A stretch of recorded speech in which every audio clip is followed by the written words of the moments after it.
இப்போ election commission என்ன சொல்றாங்க? நீங்க ஏன் ஸ்டேட் எலக்ஷன் கமிஷனுக்கு போலன்னு கேட்கறாங்க. நீங்க ஏன் நீதிமன்றத்துக்கு போலன்னு கேட்கறாங்க. நிச்சயமா நாங்க போக தான் போறோம். ஆனா, இது வந்து ஒரு தவறு அல்ல. முதல்ல இது ஒரு ஃப்ளா இல்ல. இது ஒரு ஃப்ராடுலன்ட் ஆக்டிவிட்டி. ஒரு தெரியாம தவறு நடந்துருச்சு. இத மாத்திக்கோங்க அப்படின்னா, அந்த மாநில தேர்தல் ஆணையத்துக்கு போய் ஒரு மனு போடலாம்.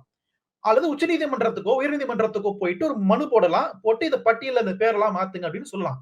நாங்க வைக்கிற குற்றச்சாட்டு தவறு நடந்துருச்சு, தெரியாம நடந்துருச்சு இல்ல. திட்டமிட்டு நடத்தப்பட்டிருக்கிறது என்பதுதான் எங்களுடைய ஆழமான குற்றச்சாட்டுங்க. இது தெரியாமலாம் வரல. சிஸ்டமுடைய ஃபால்ட்லாம் இல்ல. இன்னைக்கு வந்து ஆர்டிபிஷியல் இன்டெலிஜென்ஸ் அளவுக்கு நம்ம பேசிட்டு இருக்கிறோம்.